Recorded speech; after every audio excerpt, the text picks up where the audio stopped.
परमेश्वर चाहते हैं अब राज्य करें। मसीह हमारा उद्धार करता है।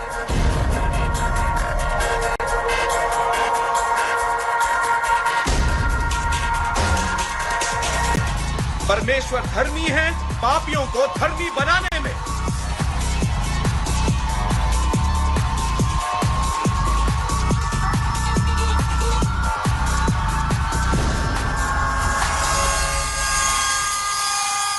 भाग्य में लिखा राज्य प्रस्तुत करते हैं। परमेश्वर ने अपने पुत्र को भेजा हमें उस पुत्रत्व में लाने के लिए।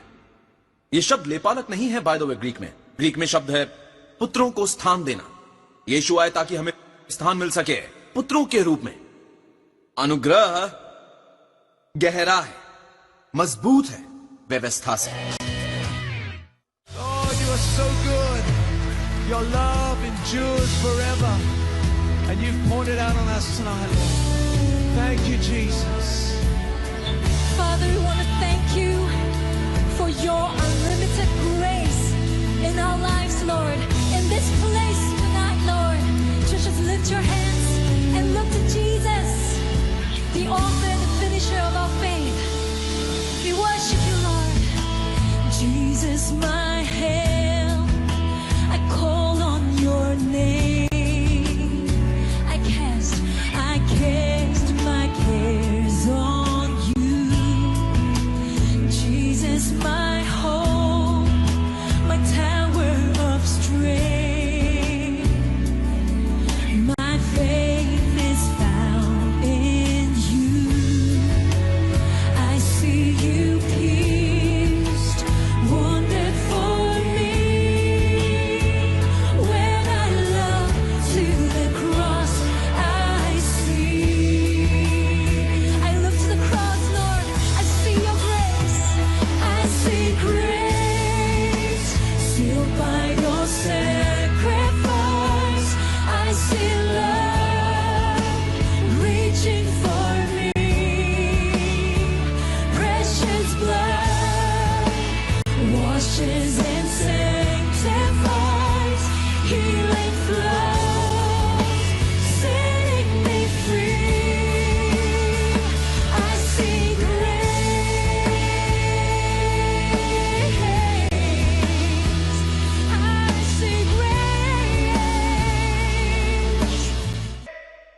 आज देखिए जोसेफ प्रिंस के साथ।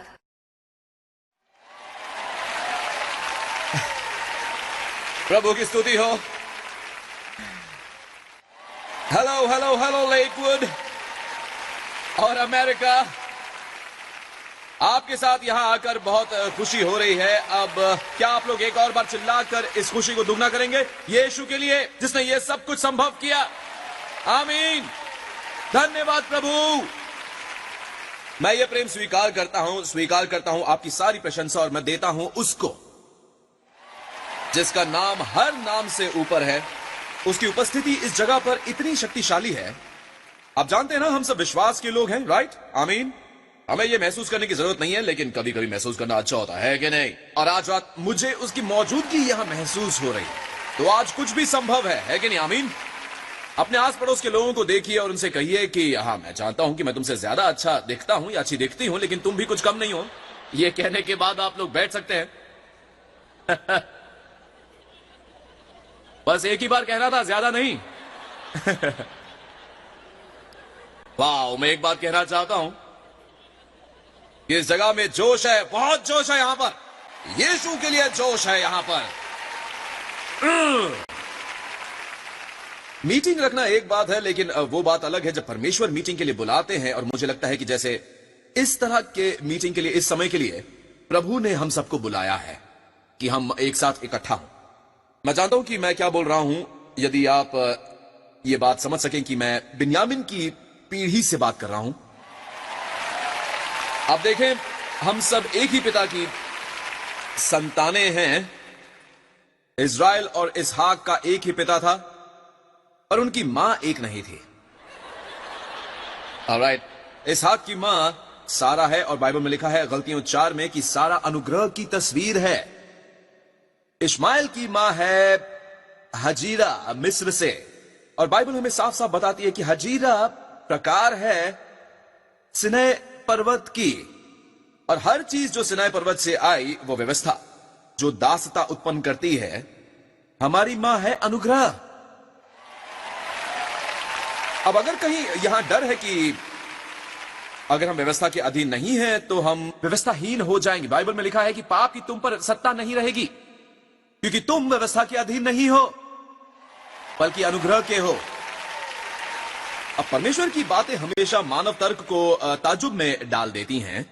हम सोचते हैं कि हमारे पास अगर व्यवस्था नहीं है तो हम व्यवस्थाहीन हो जाते हैं, पर परमेश्वर कहते हैं पाप की शक्ति 1 कुरिन्थियों 15:56 में लिखा है कि मृत्यु का दंड तो पाप है।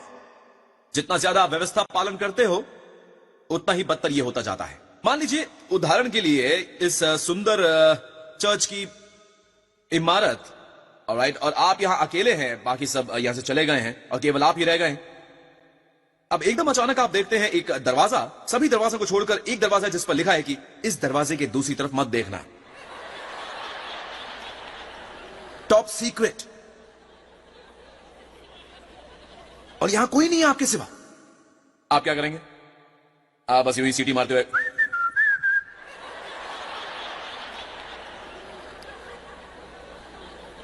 उस दरवाजे के बारे में कुछ तो है। दूसरे दरवाजे आपको ललचाते नहीं हैं, पर कुछ तो है उस व्यवस्था में। व्यवस्था संपूर्ण है, व्यवस्था पवित्र है और व्यवस्था अच्छी है, पर वही व्यवस्था आपको पवित्र नहीं बना सकती। व्यवस्था परमेश्वर द्वारा बनाई गई थी आपको ऊंचा करने के लिए। आमीन। और हम में से कुछ 10 आज्ञाओं का प्रचार कर रहे हैं एक श्रृंखला के रूप में, और बाइबल उसे मृत्यु की वाचा कहती है, तो हम धीरे धीरे लोगों को मार रहे हैं। अब बात यह है चर्च कि हम सब पवित्रता के पक्ष में हैं। हम पक्ष में हैं एक अच्छी, विजयी और सफल जिंदगी के, जहां हम अलग राय रखते हैं कि कई बार कि यहां से वहां कैसे पहुंचा जा सकता है। मेरा मानना है कि यह परमेश्वर के अनुग्रह के द्वारा है। तो जबकि इश्माइल और इसहाक का एक ही पिता था, पिता इब्राहिम, पर उनकी मां एक नहीं थी। और बाइबल में लिखा है कि एक समय आया जब इश्माइल इसहाक पर अत्याचार करने लगा। वही पिता पर इश्माइल की मां अलग है, वो है हजीरा। याद है हजीरा, जो एक तरह की व्यवस्था की तस्वीर है। उसे अनुग्रह की संतान पर अत्याचार किया, लेकिन यह उल्टा कभी नहीं हुआ। और बाइबल हमें साफ बताती है कि उत्पत्ति 18 में जब यह हुआ तब इसहाक का दूध छुड़ाया गया, तब हुआ। बाइबल कहती है कि धन्य है वो जो धर्म के कारण सताए गए, पर धार्मिकता की परिभाषा में इब्रानियों 5 में लिखा है कि वो जो दूध पीता बालक है। क्या आप जानना चाहेंगे परमेश्वर के लिए बालक मसीह क्या है? परमेश्वर कहते हैं कि क्योंकि दूध पीने वाले बालक को तो धर्म के वचन की पहचान नहीं होती, जब वो ये शब्द सुनते हैं धर्म, तो वो कहते हैं कि ये सही व्यवहार है, ये एक बालक है। और यदि कोई ये शब्द सुनता है धार्मिकता, और वो कहता है कि ये एक वरदान है, तो वहां एक वरदान है, आमीन, जिसका दाम चुकाया गया है यीशु के लहू द्वारा, और कुछ ऐसा जो हमें दिया जाता है, और वो व्यक्ति अब बालक मसीही नहीं रह जाता, उसका दूध छुड़ा दिया जाता है। तो इश्माइल ने कब इसहाक को सताया? जब इसहाक का दूध छुड़ाया गया। मसीह की देह अब सिद्धता के स्थान पर आ रही है, जहां वे समझते हैं कि धार्मिकता का अर्थ क्या है। धार्मिकता यह नहीं है कि सही कर्म करना, यह है सही विश्वास। यह है विश्वास करना कि मसीह हमारे लिए पाप बना ताकि आप उसके जरिए परमेश्वर की धार्मिकता बन सके। क्या यीशु पाप बने पाप करने से? क्या आप धर्मी बने धर्म करने से, धर्म के कार्य? नहीं। तो यीशु पाप कैसे बन गए? हमारे पाप ग्रहण करने से। और आप और मैं धर्मी कैसे बन गए? उनकी धार्मिकता ग्रहण करने से। बाइबल हमें बताती है कि इश्माइल इसहाक को सताने लगा, और मामला छोटे से नाजुक से बेकार मसले का नहीं है, बल्कि यह विरासत का प्रश्न है। जब सारा ने यह देखा तो सारा ने कहा, इस दासी को पुत्र सहित निकाल दे, क्योंकि इस दासी का पुत्र मेरे पुत्र इसहाक के साथ भागी नहीं होगा। क्या आप लोग सुन रहे हैं? यह दोहराया गया था प्रेरित पौलुस द्वारा गलतियों की पुस्तक में। दूसरे शब्दों में यह विरासत का प्रश्न है। चलिए यहां ऊपर देखिए, गलतियों 4 में वचन 1 में यहां लिखा है, गलतियों 4 वचन 1 में, मैं ये कहता हूं कि वारिस, क्या आप परमेश्वर के वारिस हैं? जब तक वो बालक है, बालक के लिए यहां शब्द है नैपियोस, जिसका मतलब है शिशु, एक बच्चा। जब तक आप बालक हैं, यद्यपि सब वस्तुओं का स्वामी है, तो भी उसमें और दास में कोई फर्क नहीं है। जबकि आप वस्तुओं के मालिक हैं तो भी। चलिए, एक करोड़पति का एक बेटा है, पर वो सिर्फ 4 साल का है। वो ग्रीक में है नैपियोस, वो एक शिशु है। वो अपनी लैम्बोर्गिनी कार चला नहीं सकता, वो अपना प्लेन तक उड़ा नहीं सकता। इसलिए नहीं कि वो छोटा है, उसको प्यार दिया जाता है, बहुत प्यार दिया जाता है, पर उसमें और दास में फर्क नहीं है। असल में दास लैम्बोर्गिनी चला सकता है। आप जानते हैं क्यों? परिपक्वता, ठीक है ना?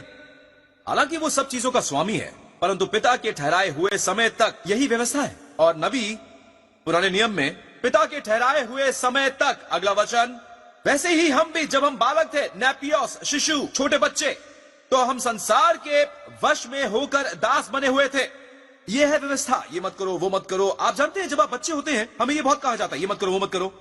तो मैं आपको बात बताता हूं कि मेरी बेटी जेसिका जब वो छोटी थी, उसके दोस्त आया करते थे और वो किचन में खेला करते थे, सब मिलकर किचन में। और मैं उनसे कहता था कि सुनो, किचन की छुरियां मत छूना, ओके? उस स्टोव को छूना मत, ये मत करो, वो मत करो, वो मत करो। पर जब कोई वयस्क मेरे घर में आता तो मैं ये नहीं कहता स्टोव को मत छूना, सुना तुमने, उन छुरियों को मत छूना। क्यों? परिपक्वता। हम सोचते हैं कि अनुग्रह बड़ा सामान्य है और व्यवस्था बहुत ही गहरी है। परमेश्वर ने इसे उलट कर दिया। जब इज़राइल बालक था, परमेश्वर ने उसे व्यवस्था के अधीन कर दिया। जब अनुग्रह आया, देखिए मैं अपने आप से आगे जा रहा हूं, अगला वचन, परंतु जब समय पूरा हुआ तो परमेश्वर ने अपने पुत्र को भेजा, जो स्त्री से जन्मा और व्यवस्था के अधीन उत्पन्न हुआ, ताकि व्यवस्था के अधीनों को मोल लेकर छुड़ा ले और हमको लोपालक होने का पद मिले।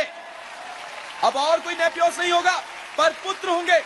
आप जानते हैं ये पुत्र क्या होता है? आप जानते हैं ग्रीक में ये क्या है? हुइयोस। हुइयोस का मतलब है पूरा वयस्क पुत्र। यीशु आए हमें पुत्रत्व दिलाने के लिए। जब प्रेरित पौलुस गलतियों में ये लिख रहे थे, तो वो यहूदियों के लिए ये लिख रहे थे, पहले भाग के लिए। जब हम थे, वो उन्हें बता रहा था कि जब हम यहूदी लोग थे, जब हम बालक थे अतीत में, उस पुराने नियम में, परमेश्वर ने हमें अधीन किया व्यवस्था और नबियों के। पर जब तय किया हुआ समय पूरा हुआ, तो परमेश्वर ने अपने पुत्र को भेजा कि हमें मिल सके पुत्रत्वता। यह शब्द लेपालक बाय द वे ग्रीक में नहीं है, यह शब्द है पुत्रों को स्थान देना। यीशु आए हमें पुत्रों का स्थान दिलवाने के लिए। अनुग्रह गहरा है, शक्तिशाली है व्यवस्था से। ये एक बिल्डिंग की तरह है। आप जानते हैं खासियत क्या है एबीसी की? राइट, वे है 10 आज्ञाएं और व्यवस्था। ये तब था जब इज़राइल था, एक बालक था। जब इज़राइल एक बच्चा था, एक नैपियोस, इज़राइल को पहली मंजिल पर जाकर एबीसी सीखना पड़ता था। लेकिन हम हैं पेंट हाउस में मेरे दोस्तों, हम अनुग्रह में हैं। व्यवस्था से ऊंचा है अनुग्रह। आमीन। अनुग्रह से गिरना तब नहीं होता जब कोई अपनी सेक्रेटरी के साथ भाग जाता है। वो पाप है, हाँ वो गलत है, हाँ, पर वो अनुग्रह से गिर जाना नहीं है। क्या आपने कभी सुना है कि फला फला अनुग्रह से गिर गया, वो पास्टर अनुग्रह से गिर गया? हम जब ये इस्तेमाल करते हैं अनुग्रह से गिर जाना, यदि आप गलतियों अध्याय 5 देखेंगे तो यहां लिखा है, तुम जो व्यवस्था द्वारा धर्मी ठहरना चाहते हो, अनुग्रह से गिर गए हो। जिस क्षण इज़राइल ने कहा वो सारी व्यवस्था जो परमेश्वर हमें दे सकते हैं, हम उसका पालन करेंगे, वो अनुग्रह से गिर गए। उनमें कोई सामर्थ्य नहीं रहा, उनके पास कोई आपूर्ति नहीं। देखिए, अनुग्रह व्यवस्था से ऊंचा है। ये एक पेंट हाउस है। वापस व्यवस्था में जाना गिर जाना है। आमीन। क्या आप लोग सुन रहे हैं? एक और बात जो हमें समझनी चाहिए वो ये कि यीशु आए लाने की, पता है, मैं ये समझता हूं और मैं उनकी प्रशंसा करता हूं जो लोग ये सिखाते हैं, पर बात यह है कि यीशु परमेश्वर के बारे में एक नाम प्रकट करने आए थे, पिता। कहिए पिता। या ऊपर देखिए रोमियो अध्याय 8 में, क्योंकि तुमको दासत्व की आत्मा नहीं मिली कि फिर भयभीत हो, परंतु लोपालक की आत्मा मिली है, हुइयोस, जिससे हम ये अब्बा हे पिता कहकर पुकारते हैं। अब पवित्र आत्मा, ऑलराइट, जानबूझकर इस शब्द का इस्तेमाल करने से रोक दिया, जिसे ग्रीक में कहते हैं पाथेर। सिर्फ पाथेर का मतलब है पिता। पर पवित्र आत्मा ने जानबूझकर इस्तेमाल किया शब्द अब्बा, जो इब्री और अरामैक में जो भाषा यीशु बोला करते थे अपने काल में, अब्बा पिता नहीं है, ओ पिताजी। ये शब्द है डैडी। डैडी केवल वे जिनमें लेपालक की आत्मा है। आप देखिए रोमियो 8 में लिखा है कि क्योंकि तुमको दासत्व की आत्मा नहीं मिली कि फिर भयभीत हो। यहां लिखा है फिर भयभीत हो। फिर हाँ, ये दासत्व की आत्मा की फिर भयभीत हो। ये सांपों से डरना या भयभीत होना नहीं है, या किसी अपराध से डरना, इसका उससे कुछ लेना देना नहीं है। इसका संबंध है परमेश्वर के भय से। ये पूरा संदर्भ, आपको पुराने नियम के भय की आत्मा नहीं मिली है दोबारा, पर आपको मिली है लेपालक की आत्मा, ताकि आप पुकार सकें डैडी, अब्बा। और आप कुछ जानते हैं कि शायद आपका बचपन बुरा गुजरा हो, शायद आपके परिवार में आपके पिता जो हैं वो आपको शारीरिक या आत्मिक तौर पर शोषण करते हो आपका। लेकिन सुनिए, पिता परमेश्वर वैसे नहीं है और वो आपके पिता बनना चाहते हैं। मुझे परवाह नहीं कि आपकी उम्र कितनी है, आप हमेशा बच्चे ही रहेंगे। तुम हमेशा ही बच्चे हो उसकी नजर में। ये ऐसा जैसे परमेश्वर कह रहे हो कि तुम हमेशा ही बच्चे हो मेरी नजर में। जब तुम्हें चाहिए प्यार, मेरी बाहें खुली हैं हर बार। जब तुम बूढ़े भी हो जाओगे, उम्मीद है कि तुम ये पाओगे कि तुम हमेशा ही बच्चे हो मेरी नजर में। आमीन। और केवल अगर हम उनकी मौजूदगी में ये कह सकें, तब भी जब हमारे पास कोई प्रार्थना ना हो, हमारी बस एक ही प्रार्थना, हम कहें डैडी प्रभु, डैडी प्रभु। मैं आपसे कह रहा हूं कि भय, दोष, भावना सब मक्खन की तरह पिघल जाएंगे उसकी मौजूदगी में, प्रभु की मौजूदगी में। चाहे आपको कुछ समझ में ना आए, बस कहिए डैडी प्रभु, डैडी प्रभु। पता, जब जेसिका छोटी थी, जब वो 3 साल की थी, तो उसे बुरे सपने आया करते थे रात को। जब उसे बुरे सपने आते थे तो ऑलराइट, तो वो ये क्या करनी चाहती थी, ओ न्यू क्रिएशन चर्च के senior pastor, Joseph Prince ministry के डायरेक्टर, ओ इतनी सारी पुस्तकों के लेखक, वो जो मुझे खिलाता है और पिलाता है और मुझे ओढ़ाता भी है और जो मेरा ध्यान भी रखता है, वो इस संकट की घड़ी में मेरा, या जो कुछ भी कहे, मुझे अब शब्द नहीं मिल रहे,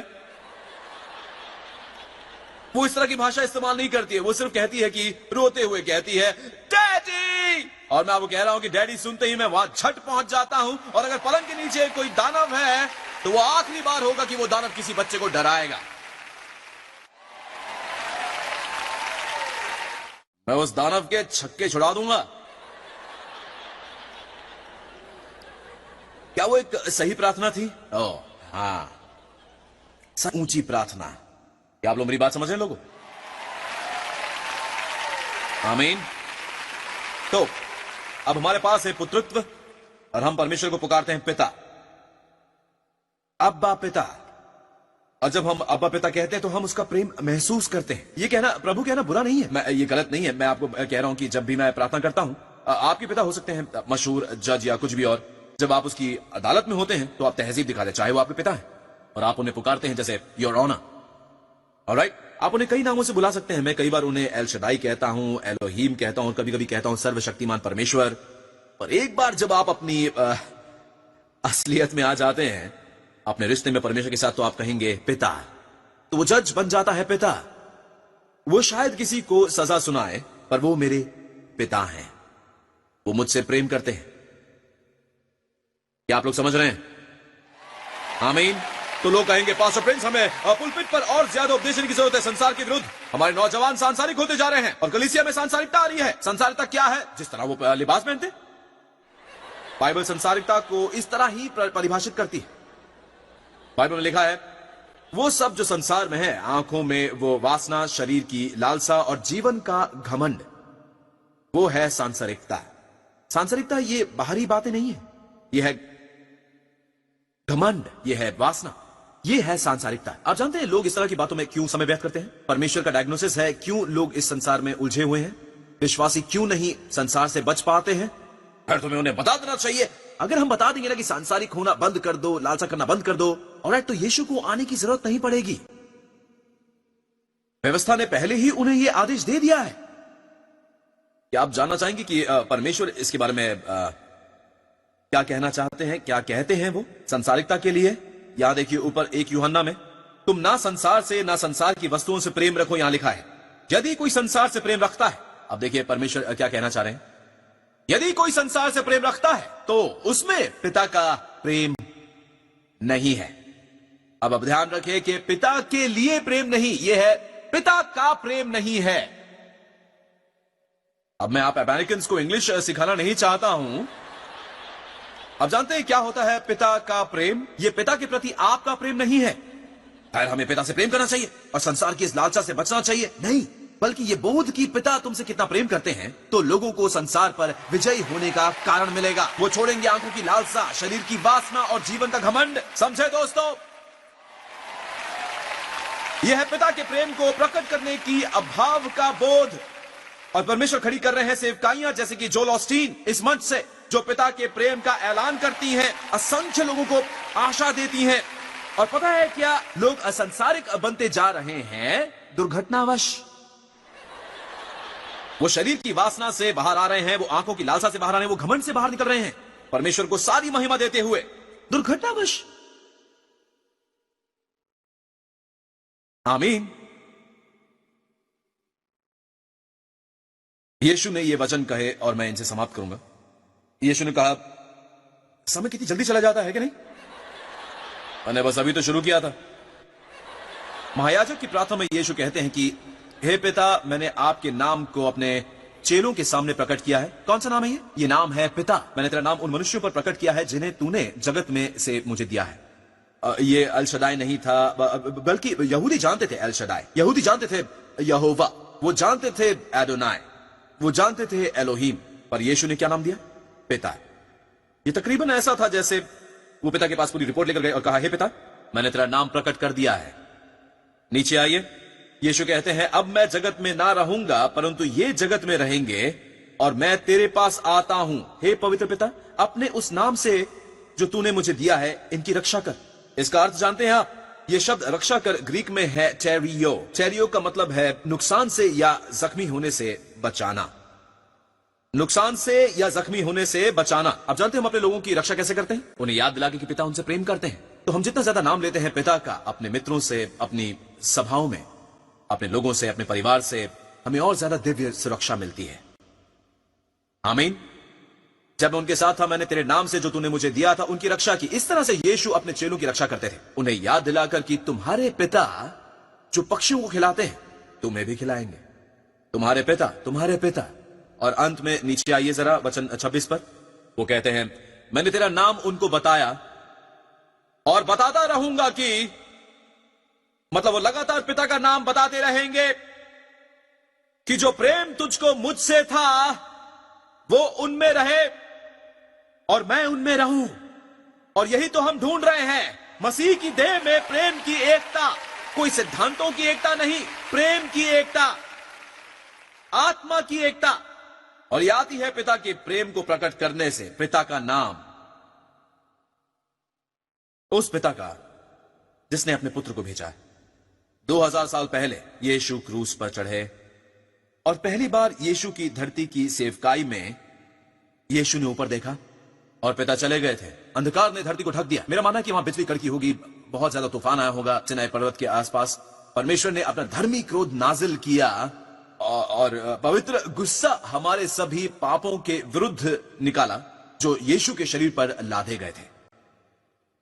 और परमेश्वर ने अपना सारा गुस्सा खत्म कर दिया यीशु के शरीर पर। आप जानते हैं उस अंधकार में आप एक पुकार सुनते हैं उस क्रूस पर, एली एली, मेरे परमेश्वर तूने मुझे क्यों छोड़ दिया। अब पहली बार यीशु ने अपनी धरती की इस सेवकाई में अपने पिता को मेरे परमेश्वर कहकर पुकारा। वो हमेशा पिता कहते रहे। क्यों? ताकि आप और मैं आज ये मत भूलिए कि उन्होंने हमारा स्थान लिया, कि हम उनकी जगह ले सकें, ताकि हम पुकार सके कि हे पिता तूने मुझे इतना धन्य क्यों किया। हालेलुया। आमीन। वो मर गए ताकि हम अधिकार से परमेश्वर को कह सके पिता। आमीन। किसी को अपनी विरासत चुराने मत दीजिएगा। जी हां, पिता का प्रेम। मेरा प्राण पुकारे अब्बा है पिता, हे पिता मेरे पिता। मेरा प्राण पुकारे अब्बा हे पिता, क्योंकि मैं हूं उसकी संतान। अपने हाथ अपने दिल पर रखिए। चलिए सब कहें। वो कहते हैं वो मुझे प्रेम करते हैं, वो मुझे प्रेम करते हैं, हाँ मुझे प्रेम करते हैं। वो कहते हैं कि वो मुझे प्रेम करते हैं, क्योंकि मैं हूं उसकी संतान। चलिए यहां सब लोग पुकारिए। मेरा प्राण पुकारे, मेरा प्राण पुकारे अब्बा हे पिता, हे पिता मेरे पिता। मेरा प्राण पुकारे अब्बा हे पिता, क्योंकि मैं हूं उसकी संतान। अब कहिए। वो कहते हैं वो मुझसे प्रेम करते हैं, प्रेम करते हैं, मुझसे प्रेम करते हैं। वो कहते हैं वो मुझसे प्रेम करते हैं।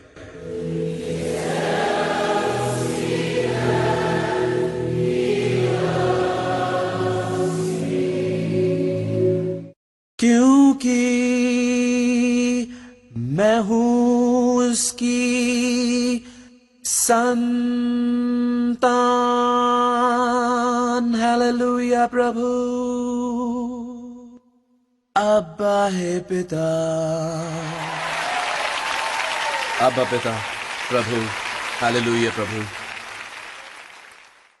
धन्यवाद आज का प्रसारण देखने के लिए पास्टर प्रिंस के साथ न्यू क्रिएशन चर्च पर। हमें विश्वास है कि आप आशीषित हुए होंगे। न्यू क्रिएशन चर्च पर और अधिक जानकारी के लिए अवश्य हमारी वेबसाइट पर लॉग ऑन करें newcreation.org.st। आप पास्टर प्रिंस की प्रस्तुति फ्री डेली ईमेल डिवोशनल के लिए भी सब्सक्राइब कर सकते हैं। हर दिन उत्साहित और तरोताजा हो जब आप ये जानेंगे कि परमेश्वर आपसे कितना प्रेम करते हैं इन डिवोशनल्स के द्वारा। हमारा मानना है कि आपके दशमांश पर आपके चर्च का अधिकार है, जिसे आप अपनी लोकेशन पर अटेंड कर रहे हैं। हम प्रार्थना करते हैं कि आप रहें अत्याधिक आशीषित, अनुग्रहित और प्रेम प्राप्त।